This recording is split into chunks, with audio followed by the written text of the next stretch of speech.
ప్రవీణ్ పగడాల చనిపోవడం అనేది చాలా బాధాకరం. చాలామంది తమ ఆవేదన వ్యక్తం చేస్తున్నారు. తమకి జస్టిస్ కావాలి అంటూ. అంటే ఒకరి మృతి చెందడము ఇన్ని కుటుంబాల్లో విషాదం నింపడం ఏ విధంగా చూడొచ్చు?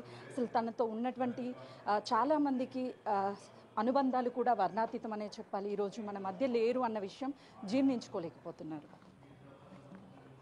జస్టిస్ చేసేదానికి మా దేవుడు ఉన్నాడమ్మా. దేవుడు తప్పనిసరిగా జస్టిస్ చేస్తాడు. తన బిడ్డల్ని ఎవరైనా హామ్ చేస్తే ఆయన కనుగుడ్డులో పొడిచినట్లు ఆయన అట్లా ఫీల్ అవుతాడు. కాబట్టి జస్టిస్ తప్పనిసరిగా జరుగుతుంది. ఎవరో వచ్చి మనకు జస్టిస్ చేయాల్సిన అవసరంలా ఆయనకు హామ్ నిజంగా జరిగి ఉంటే, ఎవరైనా చేసి ఉంటే వాళ్ళకి శిక్ష వెంటనే పడుతుంది. అంటే మాకు జస్టిస్ జరగకపోతే ఖచ్చితంగా నిరసనలు వ్యక్తం చేస్తాము శాంతియుతంగా. యావత్ భారతదేశంలో ఉన్నటువంటి క్రైస్తవ సోదరులంతా కూడా ఒక కుటుంబ సభ్యులమే. ఎప్పుడు మేము మతాలను రెచ్చగొట్టే ప్రయత్నం చేయలేదు, కానీ కుట్రపూరితంగానే తనని హతమార్చారు అని చెప్తున్నారు. నేనైతే అండి వ్యక్తిగతంగా పగ తీర్చుట నా పని అని చెప్పిన దేవుడి మాట మాత్రమే చెప్తానండి. నేను ఆయన చూసుకుంటాడు. ఎవరు ఎంత హామ్ చేసినా కూడా తప్పించుకోలేరు. లెక్క అప్పచెప్పాల్సిన దేవుడికి.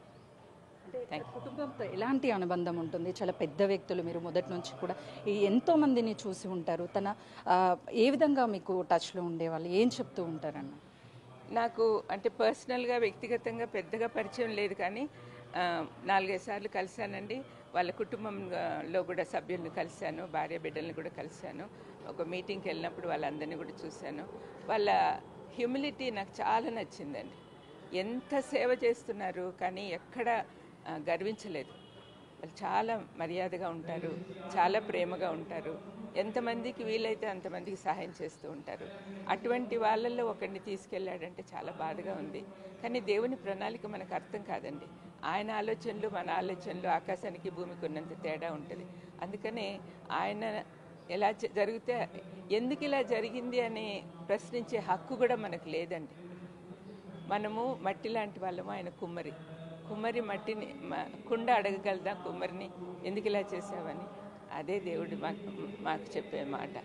అందుకని కక్షలు పెంచుకోవడము తగ్గించి శాంతియుతంగా మేము పోవాలని అందరికీ చెప్తున్నానండి. అంటే ప్రభుత్వానికి ఏం చెప్తారండి? అంటే చాలా మంది న్యాయం కావాలి అని చెప్పేసి క్రైస్తవ సోదరులు ముందుకు వస్తున్నారు. ప్రభుత్వం మాత్రము ఎక్కడ అన్యాయం జరిగినా న్యాయం చేయాల్సిన బాధ్యత వాళ్ళు ఉంది. కాబట్టి రిక్వైర్డ్ ఏమేమి అవసరం ఉన్నాయో అవన్నీ కూడా చేయాలి. ఇన్వెస్టిగేషన్స్ నిజంగా ఎవరైనా తప్పు చేస్తుంటే వాళ్ళని కనుక్కొని వాళ్ళని శిక్షించాల్సిన బాధ్యత ప్రభుత్వం మీద. అంటే ఇప్పటి వరకు మాట్లాడిన వాళ్ళంతా కూడా ప్రవీణ్ అంటే ఒక వ్యక్తి కాదు, తన ఒక ఉద్యమకారుడు, ఎంతోమందికి స్ఫూర్తిదాయకం అని అంటున్నారు. తనని తిరిగి తీసుకురాలేకపోవచ్చు, తన ఆశయాలని ఏ విధంగా ముందుకు తీసుకెళ్ళాలి? ఉద్యమకారుడు అనే మాట వాడద్దండి దయచేసి. ఎందుకంటే ఆయన సత్యవాక్యాన్ని బోధించాడు, వాక్య ప్రకారం ఎలా ఉండాలి అనేది నేర్పించాడు. ఉద్యమం అంటే మనమేం ఉద్యోగాలు చేసుకుంటూ పోవట్లేదు కదా. అందుకని అలాంటి ఆలోచనలు పెట్టుకోకుండా బైబిల్ ఉన్నది ఉన్నట్టు బోధించే వాళ్ళు తయారు కావాలని ప్రభు నామంన నేను అందరినీ కోరుతున్నాను. ఫైనల్లీ కుటుంబ సభ్యులకు కావచ్చు, లేకపోతే యావత్ క్రైస్తవ సోదరులందరికీ కూడా ఏం చెప్తారు మేము? ఎలా భరోసాను కల్పించారు? మాకు భరోసా ఇచ్చే దేవుడే అండి. ప్రభుత్వాలు ఇవ్వలేవు, అధికారులు ఇవ్వలేరు. వాళ్ళకు లేని శక్తి దేవుడికి ఉంది. మా పక్షాన మా దేవుడు పోరాడతాడు. అటువంటి ఆలోచన బైబిల్ మాకు ఇచ్చింది, కానీ అది ఆచరణలో పెట్టట్లేదు. అదే ప్రాబ్లం అయిపోతూ ఉంది. మేము దేవుడిచ్చిన వాగ్దానాలన్నీ మాకు అన్వయించుకోవాలి, మా దేవుడే ఉన్నాడు, ఆయనే చూసుకుంటాడనే ఆలోచన మాకు రావట్లేదు. I'm very sad about it. That is the only solution.